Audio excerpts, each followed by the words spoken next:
좋습니까? 귀한 안식일에 성전에 올라오신 원근 각처에서 오신 우리 손님들과 또 성도님들, 좋으신 주님의 이름으로 환영드립니다. 오늘 설교의 제목은 오이코스를 품으라. 오이코스, 코이노니아, 이 두 단어를 저희가 계속해서 살펴보고 있습니다. 이 오이코스라 하는 단어의 뜻이 뭐라고 했습니까? 집이라 하는 뜻입니다. 집이라고 하는 뜻인데 그 집은 건물을 이야기한다고요? 아닙니다. 건물 안에 거하는 사람의 개념이 더 오이코스의 개념에 강조하고자 하는 부분입니다. 개인부터 시작해서 나부터 시작해서 직계 가족, 친척, 또 집에 왕래하는 사람들, 또 우리가 눈인사만 하더라도, 잠깐 인사만 하더라도 잘 알지 못하는 그러한 분이라 할지라도 그런 분도 오이코스의 범주에 들어가 있는 것입니다.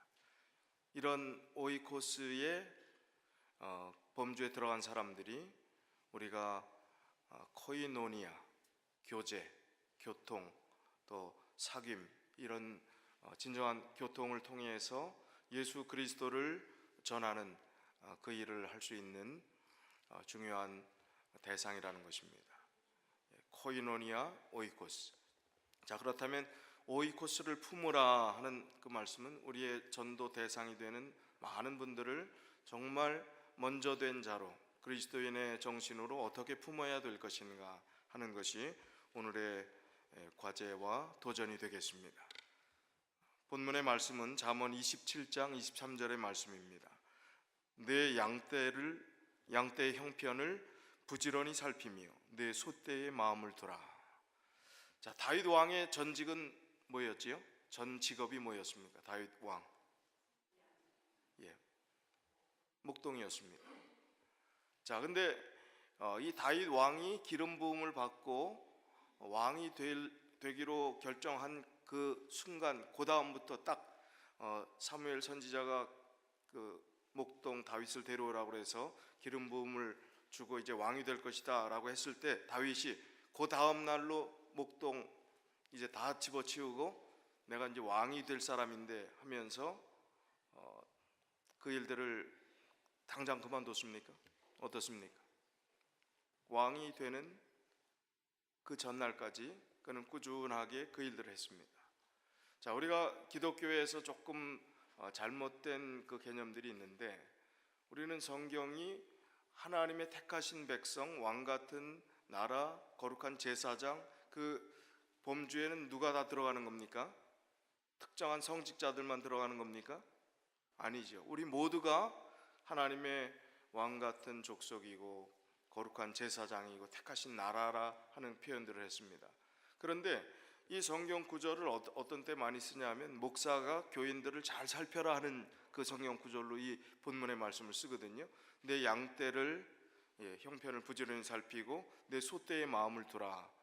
그런데 이 성경 전체를 볼 때 목자라는 그 개념은 누구 외에는 없어요. 나는 선한 목자라. 누굽니까? 예수 그리스도가 목자가 되고 우리는 양떼, 돌봄을 필요로 하는 그런 존재, 그게 성서적인 개념입니다. 그런데 예를 들어 목사가 목자고 여러분은 양떼고 소떼다. 기분 좋습니까? 양, 소, 저는 사람. 기분 좋아요?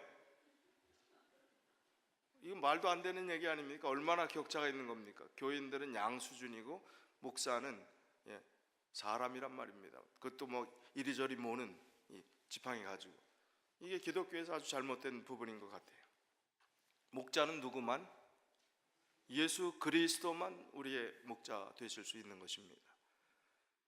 그리고 역으로 생각하면 이 양떼와 소떼를 하나님께서 잘 부지런히 살피고 하는 그 일들도 필요하고, 이 잠언에 나타난 이 개념들의 의미는 꼭 그런 목자가 양떼를 돌봐야 된다는 그 개념만 있는 것은 아니지만, 중요한 것은 우리가 정말 만인 제사장설, 마르틴 루터가 종교 개혁을 하면서 이제 사제에게 집중된 권한, 평신도들은 성경조차 읽을 수 없었던, 무조건 가리키는 대로 앵무새의 어떤 그 틀에서 벗어나지 않는 가르침대로 그대로 받아들일 수밖에 없었던 그 잘못된 관행들을 종교개혁을 통해서 외칠 때 오직 성경으로라는 종교개혁과 더불어 따라온 중요한 개신교의 교리는 만인 제사장설입니다.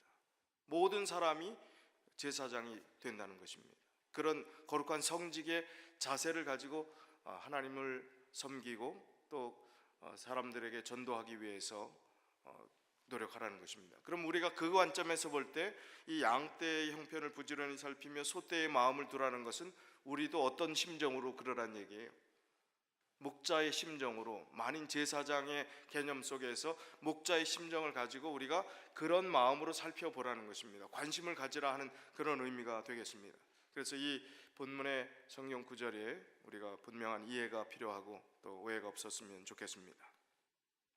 우리가 이 세상 살다 보면 세속의 물결들이 얼마나 참 빠르고 그게 급속하게 우리의 삶을 참 침범하는지, 우리가 우리 자신의 믿음을 지키기도 참 어려운 그런 세상 속에서 살고 있습니다. 그런데 내 자신 믿음도 지키기가 버거운데 다른 사람을 구원하라고 하고 다른 사람을 전도하라고 하는 것이 어떻게 보면 너무 과분한 이야기처럼 들릴 수가 있습니다. 그러나 누차 말씀드렸듯이 우리가 아주 적은 부분, 아는 부분, 정말 겨자쓸 만한 믿음이 있다 할지라도 우리가 그 일들을 하게 될 때 우리의 믿음이 오히려 자라게 되는 것이지, 그 일들을 안 하고 내가 부족한데 내 믿음 추스리기도 힘들다라고 생각했으면 그 믿음 추스려질까요? 아니면 답보 상태에 있든지 후퇴할까요? 전도에 관심 갖지 않고 영혼에 대해서 무관심하다면 우리 믿음은 가만히 있으면요 퇴보할 수밖에 없는 것입니다. 이 세상을 어떻게 여러분이 이기시겠습니까? 하나님 의지하지 않고 어떻게 발전해 나갈 수 있겠습니까? 퇴보할 수밖에 없는 거예요. 더 악한 일에 휩쓸릴 수밖에 없다는 것입니다. 더 어려워질 수밖에 없다는 것입니다. 그래서 하나님과 관심을 갖고 또 하나님의 일에 최선을 다하면서 우리의 믿음이 자라날 수 있는 것은 예수님이 이 땅에 오신 목적, 그리고 하나님께서 최고의 관심을 갖는 대상은 하나님을 알지 못하는 사람이 하나님을 알게 되는 것, 정말 참된 진리가 뭔지 알지 못하는 사람들이 참된 진리를 발견하고 성경 말씀대로 순종하는 그 길에 들어서는 것을 하나님이 제일 원하시는 것입니다. 그럼 하나님이 원하시는 것을 우리가 같이 하라고 하고 우리를 동역자라고도 하고 좀 이따 말씀 나오지만 협력자라고 하고 우리에게 그런 사역을 맡겨주셨는데 우리가 그 일들을 등한시한다면 우리는 하나님이 원하는 일들과 상관없이 살아가게 된다는 것입니다. 그리고 우리 자신의 믿음도 발전할 수 없게 되는 것입니다. 그래서 계속해서 이 올해 중점적으로 생각하는 것은 우리가 영혼을 구원하는 일에 집중해야 되겠다. 개인 전도, 우리가 만나는 모든 사람들마다 전도의 대상자로 삼고 하나님을 증거하는 그 일에 최선을 다해야 되겠다는 그런 목표를 갖고 우리가 생활해 오고 있는 것입니다. 교회증언 6권 120쪽에 보면 이런 말씀이 있습니다. 예수님을 생각하라. 그가 그대를 위해 당하신 것을 생각하고 침묵하라. 비록 매를 맞고 거짓 고소를 당하더라도 불평하지 말라. 싫은 소리를 내지 말고 비난이나 불평의 생각이 마음에 들지 않게 하라. 바른 길을 택하라. 자, 우리가 험난한 세상에 다양한 인간관계를 맺고 살아가면서 속상한 일도 많고 오해로 인해서 욕먹을 일도 있고 또 내가 실수해서 욕먹을 일도 있고 그렇습니다. 그러나 지금 여기 주신 말씀은 예수님을 생각하라 하는 것이 아주 중요한 포인트인 것 같아요. 예수님이 나를 위해서 베푸신 그 구원과 희생을 생각한다면 우리가 침묵해도 되지 않겠느냐 하는 것입니다. 하나님이 알아주신다면 침묵이 더 중요한 의미가 될 수 있다는 것입니다. 그걸 속상해하고 되받아치고 다시 또 표현하고 한다면 더 큰 문제들이 생길 수 있다는 것입니다. 거짓 고소를 당한 적이 있습니까, 여러분? 정말 예수 믿는 것 때문에 아니면 여러분 삶에 뭐 잘못해서 어디 매 맞은 적 있으십니까? 요즘 시대에 그렇지 않잖아요. 우리 아주 사소하고 조금 기분 나쁜 거 가지고 굉장히 힘들어하지 않습니까? 그런데 예수님을 생각하라는 것입니다. 예수님이 당하신 것을 생각하고 침묵하라는 것입니다. 비난이나 불평의 생각이 마음에 들지 않게 하라는 것입니다. 바른 길을 택하라는 것입니다. 남이 조금 못하는 것처럼 보이고, 남이 좀 부족해 보이고, 나만큼 못하더라도 참아주는 것 필요합니다. 그리고 우리가 존중해 주는 것 필요합니다. 그리스도인의 삶에 있어서 그렇게 될 때, 예수님을 생각할 때 내가 표현하고자 하는 것, 내가 당한 것에 대해서는 침묵하는 것, 그것이 그리스도인의 아름다운 정신이 될 수 있다는 것입니다. 이 세상에 목자 없이 헤매는 양들이 너무나 많습니다. 예수 그리스도를 삶의 주인으로 모시지 않고 살아가는 사람이 너무 많습니다. 믿는다는 것, 믿음이라는 것이 무엇인가, 어제 저녁 시간에 제가 인용했던 부분인데요, 오늘날 믿음이라는 것이 변천되어 왔다는 것입니다. 옛날에 믿음이라는 것은 삶이 말씀대로 그대로 사는 것을 믿음이라고 간주했다는 거예요. 교인과 신자는 다르다는 것입니다. 교인은, 교회 나오는 사람은 교인이라고 하고, 신자는 정말 믿는 것입니다. 부족하고 실수할 수 있고, 내가 그걸 다 따라가진 못하더라도 주님 말씀이 정말 옳고 그 말씀대로 내가 살아가는 것이, 그게 그리스도인이고, 그게 믿는다는 것을 믿고 따라가는 사람들이 믿는다는 그 개념을 적용할 수 있지, 그냥 이론으로 믿는다든지 지식으로 믿는다든지 그런 것, 교인으로서는 믿는다라는 그 개념이 성립될 수 없다 하는 말씀을 드렸습니다. 이 세상에 교회 밖에 정말 목자 없이 헤매는 수많은 양들이 있고, 교회 안에 교인일 뿐이지 믿지 않는 또 헤매는 양들이 있을 수 있다는 것입니다. 목자 되신 예수 그리스도께 참된 믿음을 우리가 드리는 그 일들이 우리가 신앙생활하는 과정 중에 우리가 선택해야 될 부분입니다. 그래서 매주, 또 때로는 어떤 분들은 이 자리에 몸은 와 있어도 마음은 여러 가지 염려와 고통 가운데 계시는 분도 있을 줄 압니다. 그러나 정말 믿는다는 것이 무엇인가? 주님을 믿으면 주님의 영광을 보리라 말씀해 주신 요한복음 11장 40절의 그 말씀이 우리 삶에 경험되어야 된다는 것입니다. 주님을 믿으면 주의 영광을 보겠다고 말씀해 주셨는데, 영광이 없고 믿음의 체험이 없다면 주님을 온전히 믿지 않기 때문에 우리가 그 영광을 체험하지 못하는 것이 아닌가 생각이 듭니다. 목자의 시를 여러분 잘 아시지요? 시편 23편의 말씀을 제가 잠깐 읽겠습니다. 여호와는 나의 목자시니 내가 부족함이 없으리로다. 그가 나를 푸른 초장에 누이시며 쉴 만한 물가로 인도하시는도다. 내 영혼을 소생시키시고 자기 이름을 위하여 의의 길로 인도하시는도다. 내가 사망의 음침한 골짜기로 다닐지라도 해를 두려워하지 않을 것은 주께서 나와 함께 하심이라. 주의 지팡이와 막대기가 나를 안위하시나이다. 주께서 내 원수의 목전에서 내게 상을 베푸시고 기름으로 내 머리에 바르셨으니 내 잔이 넘치나이다. 나의 평생의 선하심과 인자하심이 정녕 나를 따르리니 내가 여호와의 집에 영원히 거하리로다. 자, 이 말씀이 얼마나 은혜로운 말씀입니까? 새길수록 용기가 되고 힘이 되는 말씀이지 않습니까? 다이아나 그린이라는 사람이 이 목자 없이 헤매는 세상의 수많은 양들을 생각하면서 이 목자의 시를 이렇게 바꿨습니다. 나는 목자 없이 헤매고 있어요. 내 영혼 피곤하고 목이 말라 있어도 아무도 나를 푸른 초장과 잔잔한 물가로 인도해 주지 않아요. 나는 길을 잃어 갈 바를 모르는데 누가 나를 소생의 길로 인도해 줄 수 있을까요? 내가 사망의 음침한 골짜기를 지날 때 상하고 찔려 있어도 나를 위해 상을 베푸는 자가 아무도 없어요.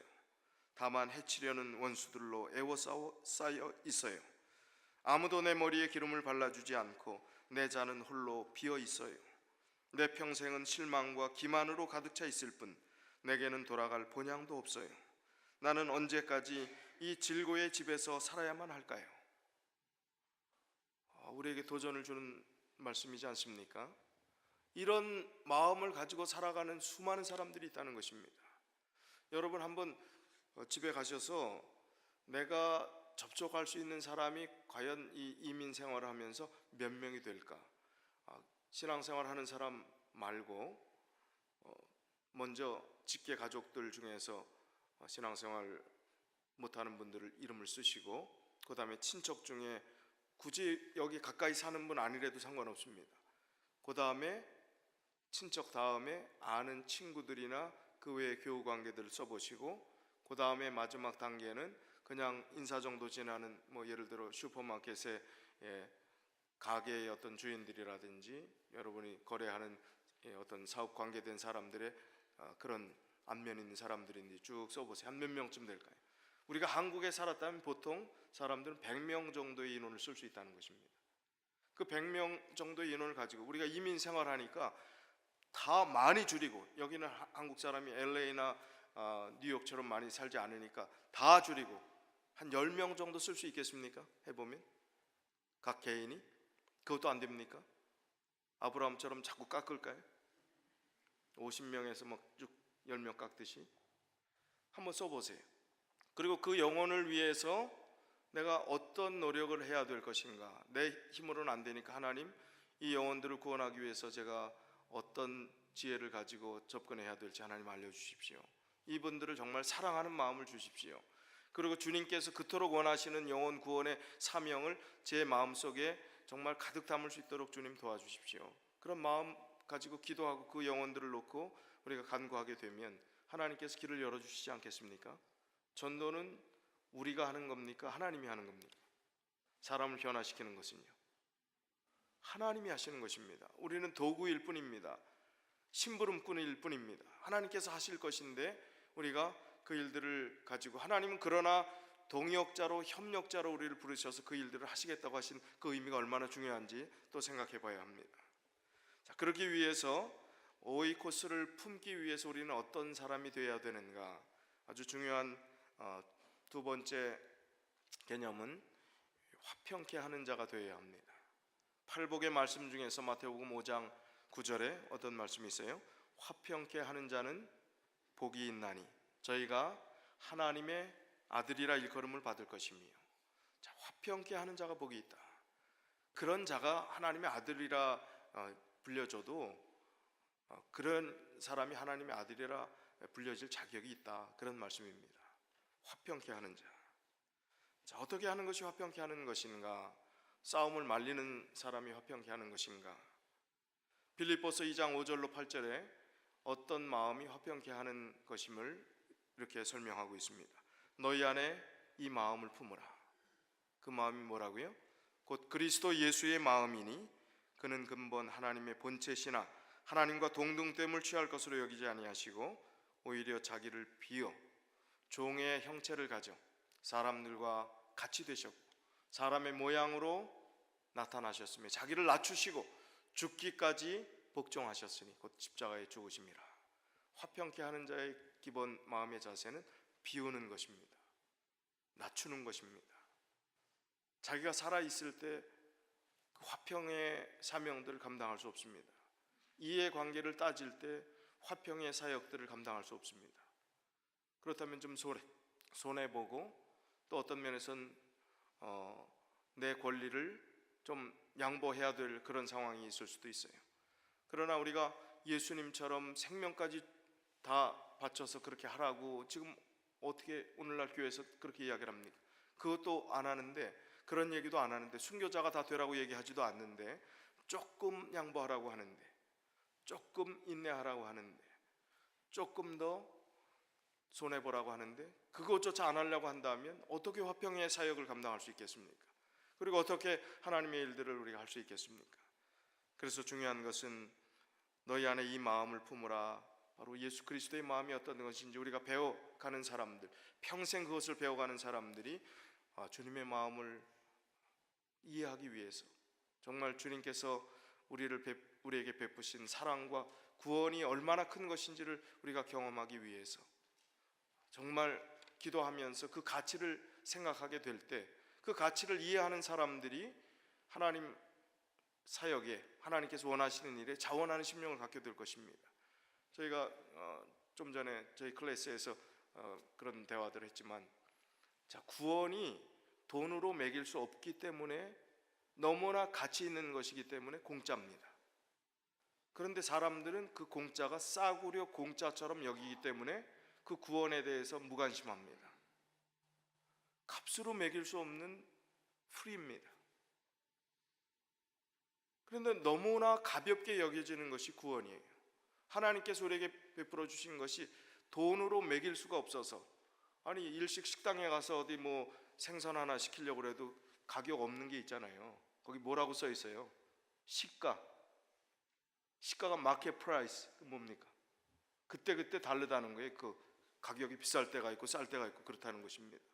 생선 하나도 값이 그렇게 오락가락하고 가치 있게 여겨지는데, 하나님께서 베푸신 그 구원이 생선 한 토막 가치도 없게 느껴지는 세상이 오늘날의 세상이라는 것입니다.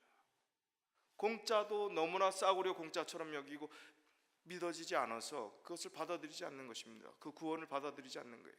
근데 그 구원이 얼마나 소중한 것이면 우리가 깨닫게 된다면, 그 구원이 내 마음속에 정말 큰 은혜와 선물로 다가온다면 우리가 어떻게 가만히 있을 수 있겠습니까? 그 구원의 은혜의 가치에 하나님께서 원하시는 일들을 안 하고 가만히 있을 수 있겠습니까?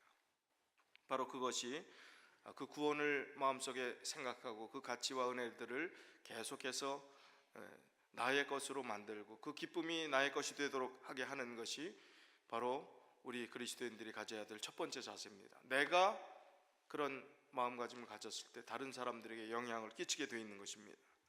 산상보훈 27쪽, 죄가 깨뜨린 화평을 이 땅과 하늘에 회복시키는 것이 그분의 사명이다. 예수님이 깨어진 관계를 화목제물이라는 성경의 많은 표현, 사도 바울의 수많은 표현 가운데서 이 화목제물이 되신다 하는 그 개념이 예수님께서 이 땅에 오신 목적입니다. 화평케 하는 사역을 감당하시는 분이 예수님이라 하는 것입니다. 28쪽에 보면, 그리스도를 따르는 자들은 평화의 기별을 가지고 세상으로 보내진다. 자신도 몰래 조용히 거룩한 생애의 감화를 끼치는 자는 누구나 그리스도의 사랑을 드러낼 것이다. 언행을 통해 다른 사람들에게 죄를 버리고 마음을 하나님께 바치게 하는 자는 누구나 화평케 하는 자이다. 누구나, 이건 어려운 것이 아니라 우리가 조금 양보하고 조금 더 기도하면서, 예수님, 뭐 항상 우리가 그럴 수 없잖아요. 때로는 알면서도 우리의 완악한 죄된 성품들이 수시로 드러나지 않습니까? 그러나 정말 기도하고 순수하고 좋은 그런 장점들이 우리에게 다 있지 않습니까? 그때 기도하면서, 주님, 이 영혼을 정말 구원하고 싶습니다. 또 이 사람들에게 선을 베풀고 싶습니다. 저에게 그런 마음들을 계속해서 인내심을 가지고 이 영혼들을 구원할 수 있게 해주십시오. 그렇게 기도할 때 하나님께서 다른 기도보다 가장 빨리 응답해 주실 내용이 바로 이것이 아니겠습니까? 이제 그런 화평케 하는 사역의 개념들을 이해한 사람들은 그 다음 단계로 나가는 것은 하나의 미랄이 되는, 자기 자신을 희생해도 괜찮다고 생각하는 마음가짐을 갖게 됩니다. 요한복음 12장 24절에 내가 진실로 진실로 너희에게 이르노니 한 알의 밀이 땅에 떨어져 죽지 아니하면 한 알 그대로 있고 죽으면 많은 열매를 맺느니라. 예수 그리스도가 십자가에서 돌아가시지 않았다면, 그 운명을 거절하셨다면 수많은 인류가 어떻게 구원받을 수 있었겠습니까? 예수 그리스도께서 베푸신 한 알의 밀알이 되셔서 희생하셨던 그 정신이 오늘 그리스도인들에게 필요하다는 것입니다. 가정과 건강 485쪽에 보면, 모든 사람이 다 외국에 선교사로 갈 수 없으나 모든 사람이 그들의 가정과 이웃들에게 선교사가 될 수 있다. 우리가 다 엄청난 선교사 트레이닝을 받고 아주 험악한 그런 이슬람권이나 또 오지나 그런 데 다 갈 수 없습니다. 그러나 우리도 동일한 선교사가 될 수 있는 것은, 우리의 선교지는 어디라고요? 우리의 가정이고 우리의 이웃이고 우리의 삶의 터전, 삶의 현장이 우리의 선교지라는 것입니다. 그곳의 선교사로서의 역할들을 감당하는 것이 우리의 해야 할 일이라는 것입니다. 이 전도를 할 때 하나님께서는 그냥 혼자 개인 전도라 얘기하라면 맨투맨만 우리가 생각하는데, 그게 제일 효과적인 것이긴 하지만 전도할 때 동역자가 필요하다고 했습니다.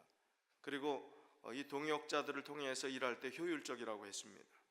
고린도전서 3장 9절에 보면 아주 단순한 얘기지만 굉장히 깊은 의미가 있는 말씀이고 우리에게 얼마나 큰 힘이 되는 말씀인지. 하나님께서 우리를 뭘로 여겨주신다고요? 우리는 하나님의 동역자들이요. 동역자라는 건 뭡니까? 동역자, 같이 일하는 사람 정도가 아니라요, 동업을 하고 똑같은 지분을 가진 CEO 개념, 같은 사장 개념이라고 생각하시면 됩니다. 그 정도로 하나님 우리를 동역자로 여겨주신다는 것, 하나님의 사역을 감당하는 일에 있어서 그 정도로 취급해 주신다는 것입니다. 하나님이 우리의 동역자인데 불가능할 게 있을까요? 우리가 혼자 일할 때는 전도서에 있는 말씀 가운데 이런 말씀이 있죠. 전도서 4장 12절에 보면 한 사람이면 패하겠거니와 두 사람이면 능히 당하나니 삼겹줄은 쉽게 끊어지지 않는다 그랬습니다. 혼자 할 일을 둘이 하면 효율이 있고 셋이 하면 그것은 성공 확률이 더 높다는 말씀을 하는 것입니다. 우리가 그런 마음가짐으로 이제 협력하는 일들이 필요한 것입니다. 하나님이 우리의 동역자인데 불가능이 없다는 사실을 우리가 분명히 알아야 되지 않겠습니까? 마가복음 9장 23절에 그런 말씀이 있죠. 할 수 있거든이 무슨 말이냐? 믿는 자에게는 능치 못할 일이 없느니라. 믿는 자에게는 능치 못할 일이 없다고요. 리빙스턴 선교사요, 영국이 낳은 위대한 선교사 데이빗 리빙스턴, 이 선교사가 아프리카의 선교사역을 하다가 말라리아와 이질 합병증으로 60세에 죽었습니다. 그의 묘비에 이런 글이 새겨졌습니다.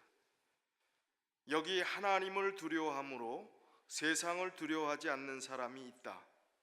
그리고 다른 사람이 써줬겠지요. 근데 거기에 리빙스턴의 생애를 한 줄로 요약할 수 있는 아주 정말 명언과 같은 그 글귀가 그렇게 새겨졌습니다. 하나님을 두려워함으로 세상을 두려워하지 않는 사람이 여기 있다.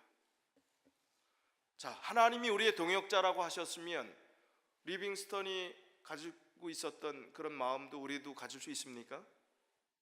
하나님이 동역자라면, 하나님이 같이 똑같이 일해 주시겠다고 하신다면 우리가 용기를 잃을 것이 없다는 것입니다. 자, 개구리가 점프력이 얼마나 되는지 아십니까? 얼마나 뛸 수 있는지 아십니까? 한 뼘 뛸까요? 아니면 한 이 정도 뛸까요? 깜짝 놀랐어요. 개구리가 그렇게 높이 뛰는지. 한국의 아파트 천장 높이까지 뛴답니다. 이 뛰면요. 그런데 재밌는 것은 이 개구리를 어항, 뚜껑이 있는 어항 가운데 가둬놓고 그냥 관상용으로 이렇게 키우고 이렇게 해갖고 밖에 끄집어내면 아무리 급한 상황이 돼서 뛰라고 해도 어디까지밖에 못 뛴다고요? 어항 뚜껑 높이밖에 못 뛴다는 거예요. 자, 우리가 하나님이 우리의 동역자라고 했으면 우리는 천장보다 더 높은 곳까지 뛸 수 있는 존재들입니다. 근데 어항 속에 개구리로 남아 계시겠습니까? 아니지요. 하나님이 동역자로 하셨기 때문에 우리는 무한한 가능성이 있는 것입니다. 우리 사전에 지워버려야 될 문장이 있습니다. 나는 원래 못한다. 아니, 원래 못하는 게 어디 있어요? 말이 됩니까? 근데 그런 말을 합니까? 나는 소질이 없다고, 자신이 없다고, 이런 말은 지워버려야 합니다. 하나님이 우리의 뭐라고 했기 때문에, 동역자라고 하셨기 때문에 이런 단어는 지워버려야 합니다. 제가 처음 교회 부임해서 얼마 안 됐는데 서울 음대 출신이 계시다고 그러더라고요. 그래서 전 잠깐 진짜 믿었어요. 서울 음대 누가 계신가 그랬더니 음을 가지고 노시기 때문에 서울 음대랍니다. 실제 서울 음대가 아니라. 죄송합니다, 장로님. 근데 좋은 얘기를 하려고 하는 거니까요. 음악 포기자, 음을 다스린다. 포기하면 안 됩니다. 너는 안 돼 하고, 너는 그 분야는 아예 이제 뭐 가능성이 없다고 생각하고 아예 포기하면 안 된다는 거예요. 하나님께서 함께 하신다면 그것도 가능할 수 있도록, 하나님께서 은혜를 베푸시면 그 상황도 인간적으로 안 된다는 모든 것들도 다 될 수 있는 것이 하나님께서 우리에게 베푸시는 은혜라는 것입니다. 사도행적 68쪽에 보면 그들이 믿음으로 연합기도를 하늘로 올리고 있는 동안 응답이 이르렀다. 예. 하늘을 향해서 마음을 모아서 기도를 드릴 때 기도의 응답이 이르러 오는 것들을 체험하는 그런 역사들이 초대교회 당시에 있었습니다. 우리가 정말 하나님께서 주신 은사들이 다 있습니다. 뭐 굳이 은사 테스트를 하고 우리가 가진 장점은 무엇이고 그걸 하지 않더라도 우리가 가지고 있는 장점들이 다 있어요. 그런데 그 장점들을 우리 스스로도 개발시키지 않고 또 하나님께 간구하지 않기 때문에 내가 무슨 장점을 가지고 있는지 모르는 분들이 꽤 많습니다. 나는 아무 재주가 없다고, 내가 뭐 특기라도 있으면 좋겠다고, 악기 하나 다루지 못한다고 뭐 이런 얘기들을 하십니다. 악기 하나 다루지 못하면 다른 거 못합니까? 아니죠. 다른 거 할 수 있는 게 얼마든지 있습니다.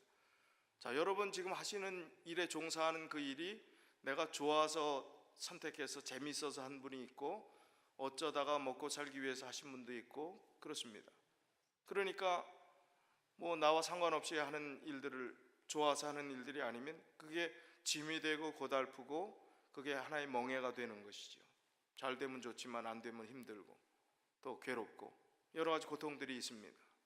그런데 우리가 생각할 때 정말 마음을 좀 바꿔서 내가 이것을 좋아할 수 있도록 할 수 있는 그 마음을 하나님 좀 주십시오.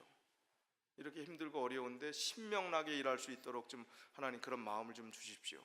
여러 가지 너무나 열악하고 힘들고 이거 뭐 정말 이것 때문에 죽겠습니다. 그러나 그런 가운데도 하나님 좀 신명나고 재미있게 또 이 일을 좋아할 수 있게 하는 마음을 좀 주십시오. 이렇게 기도해 보셨습니까? 해보셨겠죠? 근데 그런 기도를 하고 그 일들을 임할 때와 그런 기도 없이 왜 이럴까? 왜 이렇게 힘들까? 하나님 정말 왜 이러십니까? 이런 기도를 할 때와 태도가 매상이 금방 달라지는 건 아닌데 마음이 어떨까요? 그런 기도를 드리고 그런 일들을 할 때는 마음의 자세가 달라지는 것입니다. 그리고 기쁨이 오는 거예요. 그리고 그런 시간이 되다 보면서 그 일들이 재밌어지는 겁니다. 뭐 태어날 때부터 뭐 펜 잡고 나온 사람 따로 있고 뭐 다른 거 잡고 나온 사람 따로 있습니까? 이민 생활하면서 한국에 있을 때하고 전혀 상반된 일들 하는 분들 많이 있잖아요. 그러나 우리의 마음의 자세가 정말 기쁨으로 임할 수 있는 그런 마음을 가지고 하나님께서 주신 은사들은 우리에게 다양하게 있지만 내 직업이 비록 이거라도 지금 하고 있는 이 일이 만족하지 않더라도 하나님 기뻐할 수 있도록 해주십시오. 감사하며 살 수 있게 해주십시오 하는 그런 마음 가지고 산다면 하나님께서 반드시 그 안에 힘든 중에 은혜를 허락해 주시리라고 믿습니다.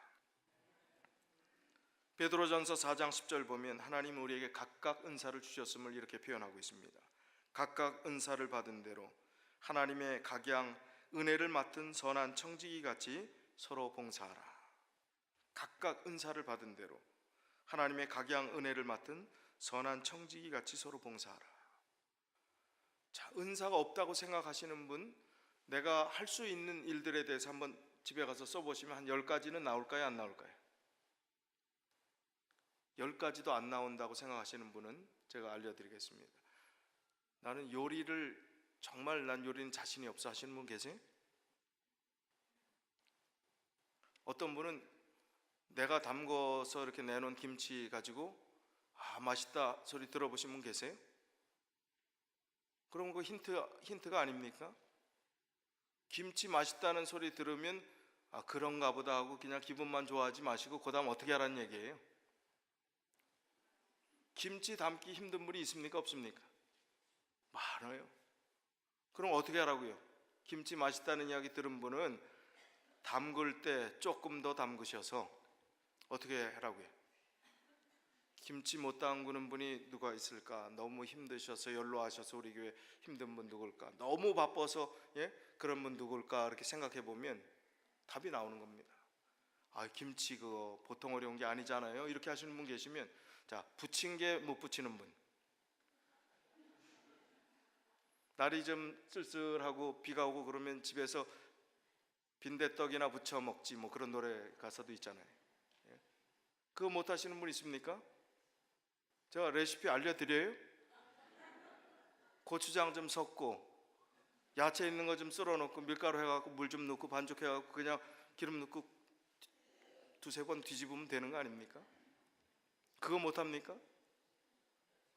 그럼 나는 부침개도 부칠 수 있네, 또 김치도 잘 담글 수 있네.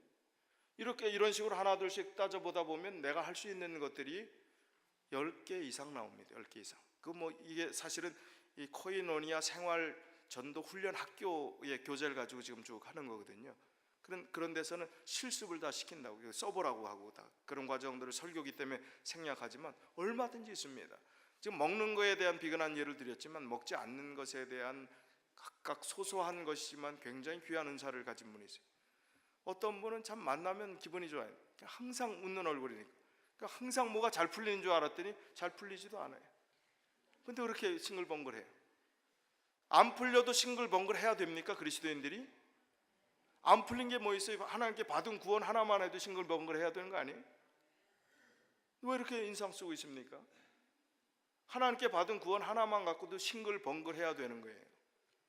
아무리 삶이 고달프고 힘들어도 하나님께서 베푸신 그 구원 때문에라도 우리는 미소 지을 수 있는 존재라는 것입니다. 미소 짓는 것, 그것도 은사입니다. 아무리 훈련해도 잘 안 되는 분들이 있어요. 저를 비롯해서. 예? 저보고 인상 뭐 좋다고 하는 사람 별로 없거든요. 무섭다고 그러지. 근데 훈련해야 돼요. 웃어야 됩니다. 웃으려고 노력하죠. 교회에서는 꽤 웃으려고 노력을 하는데 미소 짓는 그것 좋은 은사일 수 있습니다. 어떤 분은 참 다가와 인사를 잘해요. 그것도 좋은 은사입니까? 좋은 은사지요. 어떤 분은 죽어도 인사를 안 해. 와갖고 누가 와서 얘기를 할 때까지. 아니잖아요. 지난 시간에도 말씀드렸잖아요. 인사 1초 먼저 서로 인사하자고. 1초 먼저 다가가는 것, 그거 참 중요한 것입니다. 하나님께서 각양 은사를 우리에게 주셨다는 것입니다. 각양 은사 받은 대로 하나님의 각양 은혜를 맡은 선한 청지기 같이 서로 봉사하라. 하나님께 주신 은사를 가지고 선한 청지기 같이, 선한 청지기는 누가 보건 안 보건 또 어떤 평가를 듣건 듣지 않건 자기 일을 묵묵히 성실하게 수행하는 사람을 선한 청지기라고 이야기하는 것입니다. 우리가 그리스도의 일을 할 때 그런 마음의 자세로 하나님께서 나에게 베푸신 은혜가 무엇인가, 은사가 무엇인가, 나의 재능은 무엇인가를 물어보면서 그렇게 하나님의 일들을 해나가게 될 때 우리는 참 큰 은혜가 될 수 있어요. 참 사람이인지라 참 그 명예가 참 뭔지, 또 뭐 직책이라는 것이 뭔지 어떤 때는 속상할 때가 많이 있을 겁니다. 교회 뭐 소식들이 이렇게 들려지다가 내가 목사인데 제일 늦게 아는 경우도 가끔 있을까요? 남들 다 아는데 목사는 모르고 있어요. 그러면 속상해, 안 상해? 속 상할 것 같습니까? 미소 지을 것 같습니까? 미소 지어야지요. 속상하지만 어떻게 해요? 미소 지어야지요.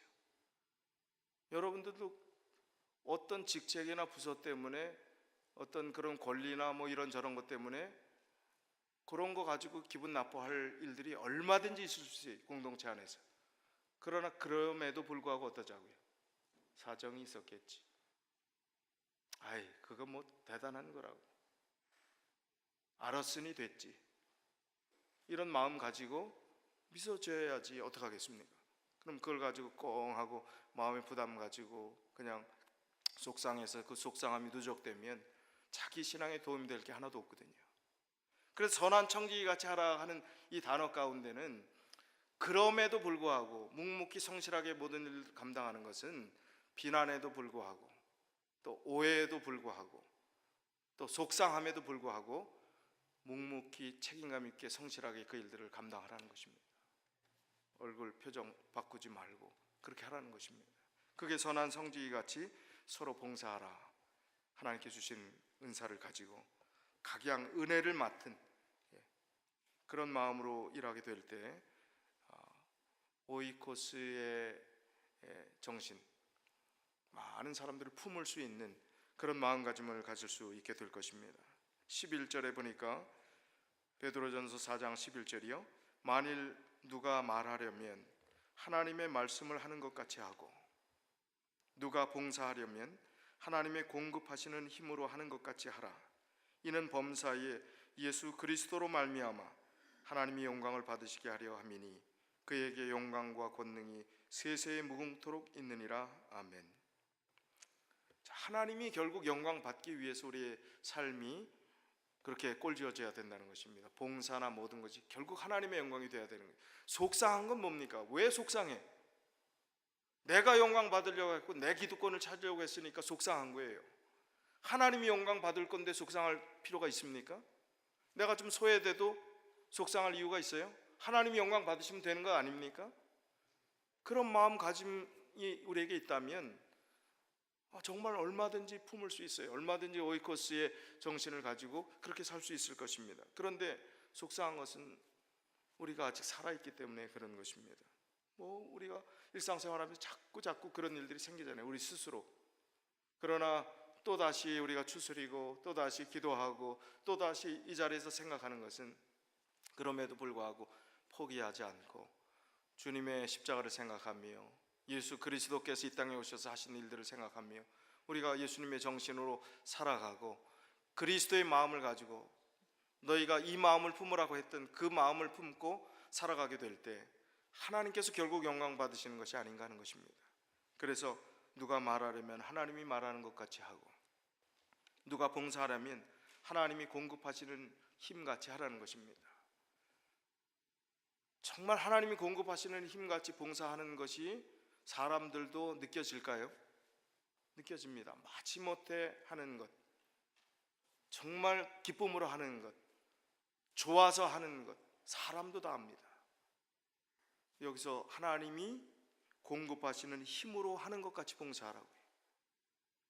그게 오이코스를 품을 수 있는 귀중한 우리 삶의 지혜라고 생각합니다. 하나님께서 주신 귀한 교훈이라고 생각합니다.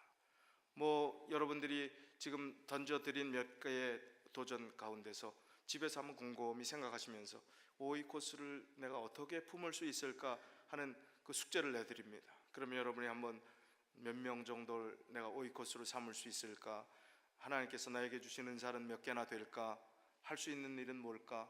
또 어떤 마음의 자세를 가지고 내 삶의 지금 형편을 직시하고 또 정말 감사함으로 그 일들을 감당할 수 있을까 하는 그런 도전을 좀 세분화하고 또 자세하게 여러분들께서 삶에 적용하셔서 결국 우리 자신이 하나님의 영광을 위해서 살고 또 많은 영혼들을 그리스도 앞으로 인도하는 놀라운 역사가 일어나게 되시기를 간절히 바라면서 오늘 말씀을 줄이겠습니다.